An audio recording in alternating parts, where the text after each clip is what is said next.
Thanks to all the friends and family that have traveled here today to celebrate the marriage of Sam and Anais. Before we get started, can we just get a round of applause? How good these two look.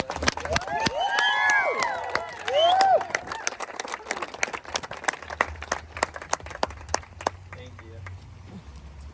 We're gathered here today to celebrate the love you two have discovered in each other and the commitment you're about to make. This occasion not only marks the beginning of their marriage and commitment together, but it's a commemoration of the love nurtured and shared between these two. Together, they will embark today on a life united as one on the foundations of trust, compassion, and respect, with the support of the friends and family that are here today. Sam and Anais have been together for over 9 years. They met while both attending the University of Arizona. I asked both of them separately what their first impression was.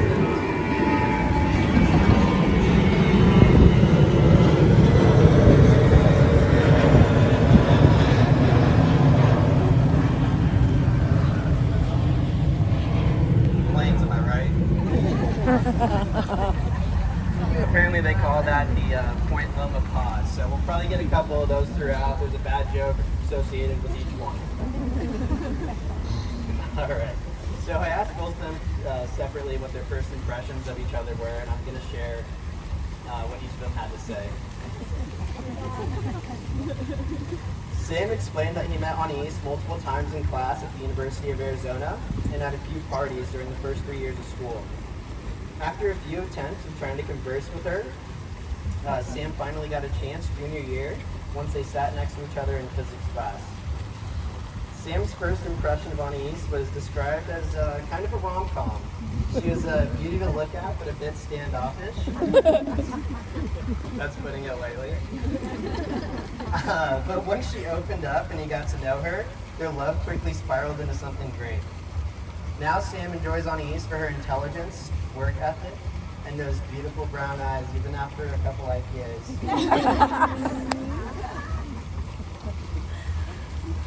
Anais' first impression of Sam is similar, but a bit more specific. Anais met Sam freshman year at the Aggie House, and for those of you that aren't familiar with the Aggie House, you go one time freshman year at the U of A, and then you never go back. She remembers seeing him frequently in class, repping his infamous Oregon Ducks basketball shorts. And occasionally at parties throughout college. But she vividly remembers speaking to him in physics class when Sam, Ashley, and Anais were teamed up for a group project. They progressed as friends and began to go closer. Sam asked Anais on a study date before one of their physiology exams, and they met at Espresso Art Cafe. It's one of their staple visits whenever they come back to Tucson. Anais was unfortunately 1 hour late to that date. For some reason, I was getting a tattoo at age 16 and needed an adult present. Fantastic parenting. They ended up staying at Espresso Art Cafe until it closed around 1 a.m. And Anais' focus wasn't on her physiology test that night because she received a D. Now Anais enjoys Sam for his continuing support, intelligence, and of course the charm. Interestingly enough, Sam and Anais are both the middle child of 3 siblings. That really just means that they took the beatdowns and bullying, which is why they both have such tough skin. I always thought growing up with Anais was such a difficulty. She was always taking that middle child aggression out on me. That tough exterior also meant that she lacked a bit of empathy. When I was 12, Anais picked me up from a party with a broken arm. She refused to take me to the ER, instead sat me down at home, gave me some ice, and basically told me to walk it off. It's ironic, because now she's a nurse. It wasn't until I was older that I recognized that deep, very deep down, behind every punch, kick, and bite, Anais loved me. She taught me how to swim, ride a bike,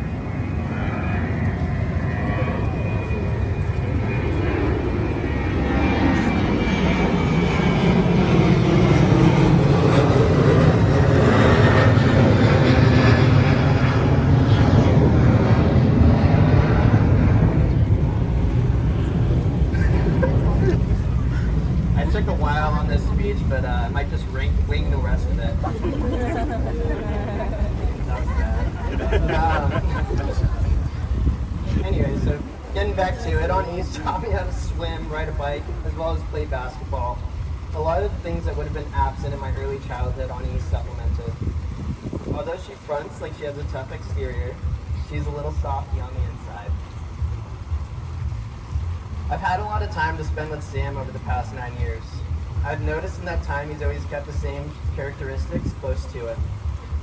Sam has always been caring, whether it's showing up to my soccer games back in the day or driving overnight from California just to please Grandma on her birthday year after year. Sam is there and continues to be there for Anais and our family. Sam's also extremely supportive. I've seen the unconditional support that he shows my sister, and it makes me proud that Anais will have an added continuing support system in her life. It's unquestionable that Sam received those characteristics from his parents, Steve and Tracy. Along with being so supportive and caring, let's not forget about that goofy, carefree side you get when you spend just a few minutes talking to Sam. I thought I knew Sam to a T, but it wasn't until last month after that short bachelor party weekend in Lake Tahoe that I saw Sam in a different light.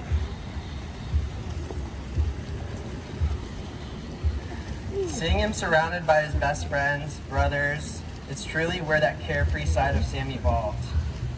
I now understand why I never understood his jokes for the last 9 years.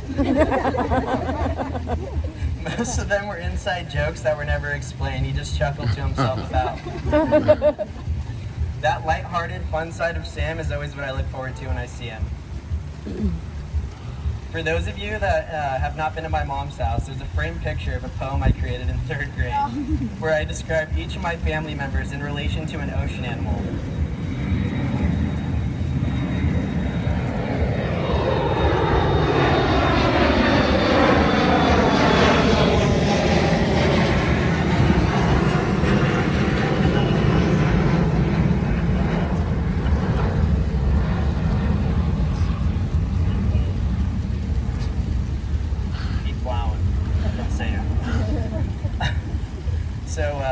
Back to my poem. I described each of my family in relation to ocean animals. I'd like to read Anais's excerpt from that poem. Please keep in mind I was 8 years old, so don't judge me after this. My sister Anais would be the crab in the ocean. Very defensive to snap if someone gets too close. She is meaner than a terrified crab, but more loving and understanding than the dolphin. The dolphin is obviously my mother. If you've known Anais for a while, it's pretty obvious she is still a crab with that tough exterior. But once you crack into that shell, she's caring and loving. It took Sam a while to crack into that exterior, but I think that was one of the challenges he looked forward to when they started dating.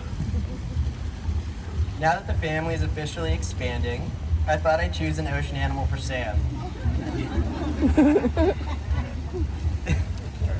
These characteristics that Anais and Sam share are what makes them so compatible. The care, support, but let's not forget about that hard exterior and soft shell. Sam would hands down be the lobster of the ocean.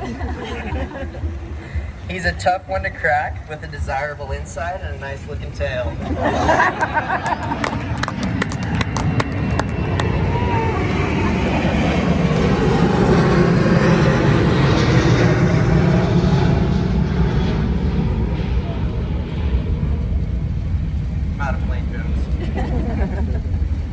Sam, Anais, please face each other and join hands.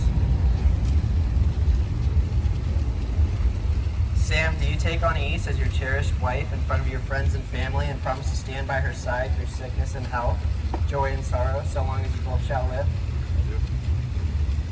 Anais, will you take Sam as your cherished husband in front of your friends and family and promise to stay by his side through sickness and health, joy and sorrow, so long as you both shall live?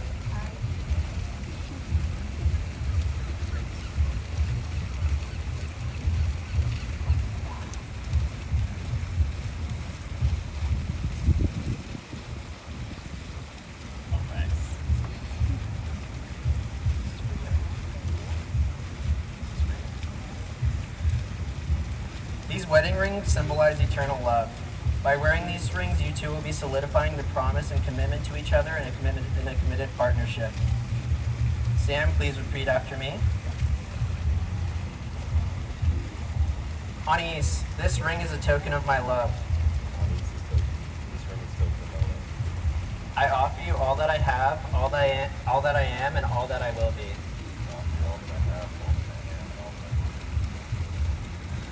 Anais, please repeat after me. Sam, this ring is a token of my love. Sam, this ring is a token of my love. Excellent timing.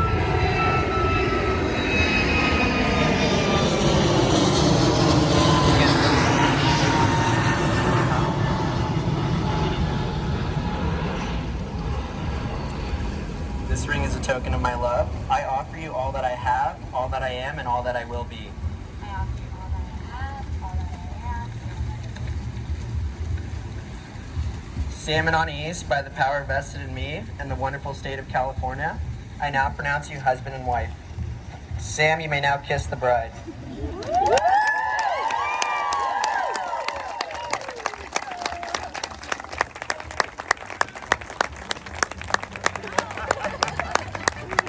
I'm firing our officiant.